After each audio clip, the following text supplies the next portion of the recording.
नमस्कार, मैं संजलि सिंह और आप देख रहे हैं द सहारा न्यूज़, जहां हर खबर बेबाकी से पेश की जाती है।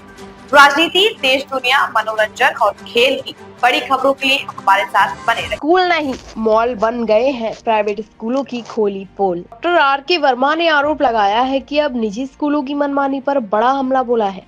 विधायक ने साफ शब्दों में कहा है कि जिले के कई प्राइवेट स्कूल अब शिक्षा के मंदिर नहीं बल्कि मॉल बन गए हैं, जहां बच्चों की पढ़ाई से ज्यादा अभिभावकों की जेब पर डाका डाला जा रहा है। विधायक डॉक्टर आर.के. वर्मा ने आरोप लगाया कि निजी स्कूलों में मनमानी फीस, किताब, कॉपी, ड्रेस, जूते, मोजे और अन्य सामानों के नाम पर खुली लूट मची हुई है। उन्होंने कहा कि शिक्षा व्यवस्था को व्यवसाय बना दिया गया है और आम जनता महंगाई के इस दौर में पहले से ही परेशान है। ऐसे में स्कूल प्रबंधन अभिभावकों पर अतिरिक्त आर्थिक बोझ डाल रहे हैं। उन्होंने प्रशासन और शिक्षा विभाग से मांग की कि प्राइवेट स्कूलों की फीस संरचना, अनिवार्य खरीदारी और अन्य वसूली की जांच कर कड़ी कार्रवाई की जाए, ताकि अभिभावकों को राहत मिल सके और शिक्षा व्यवस्था में पारदर्शिता बनी रहे। विधायक आर.के. वर्मा के इस बयान के बाद जिले में शिक्षा व्यवस्था और निजी स्कूलों की कार्यप्रणाली को लेकर एक नई बहस छिड़ गई है। अभिभावकों में भी इस बयान को लेकर समर्थन देखने को मिल रहा है। गुड मॉर्निंग, मैं डॉक्टर आर.के. वर्मा, विधायक रानीगंज। प्राइवेट निजी विद्यालयों में छात्र छात्राओं और अभिभावकों को अब विद्या मंदिर की अनुभूति नहीं होती, अब वहाँ पर मॉल की अनुभूति होने लगी है। क्योंकि ऐसे विद्यालयों का पूरा ध्यान जूते, मोजे, ड्रेस को बेचने में लगा रहता है।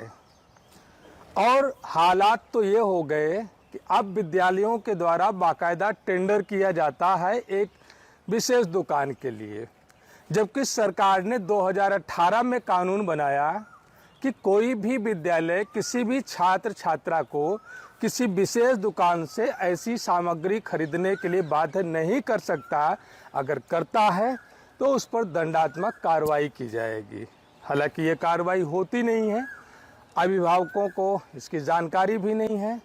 लेकिन सबसे बड़ी विडंबना यह है कि सरकार ने उसी कानून में एक व्यवस्था दी कि सभी ऐसे विद्यालय, खासतौर से कक्षा 1 से लेकर के 8 तक, जहां पर सबसे ज़्यादा शोषण होता है, NCERT की किताबें चलाने का निर्देश हुआ। ऐसे प्राइवेट विद्यालय NCERT की वो किताब न चला करके उसी सिलेबस को रेफरेंस बुक के नाम पर निजी प्रकाशकों से मिलकर, राइटर्स से मिलकर दूसरी किताब के रूप में, मैंने कई किताबों का अवलोकन किया कि जो NCERT की 65 रुपये की किताब है वो 300 रुपये से लेकर के 500 रुपये में रेफरेंस बुक के नाम पर बेचा जाता है और बाध्य किया जाता है छात्र छात्राओं और अभिभावकों को कि फला दुकान से ही इसे खरीदना, या बहुत बार बहुत सारे विद्यालयों के कैंपस में भी विक्रय की सुविधा है। और उससे भी बड़ी विडंबना यह है कि प्राइवेट ऐसे विद्यालय हर वर्ष उस किताब का प्रकाशक बदल देते हैं, राइटर बदल देते हैं, जिसका परिणाम होता है कि एक ही घर के 3 बच्चे क्लास 1, क्लास 2, क्लास 3 में हैं, तो कोई भी बच्चा एक दूसरे की किताब उस क्लास में जाने के बाद नहीं पढ़ सकता। हर वर्ष उसको नई पुस्तक खरीदना ही पड़ेगा। इससे पर्यावरण का भी नुकसान हो रहा है, ज़्यादा पेड़ कटने पड़ रहे हैं और अभिभावकों पर आर्थिक बोझ भी पड़ रहा है। 2018 में उत्तर प्रदेश सरकार ने बाकी से पेश की जाती है।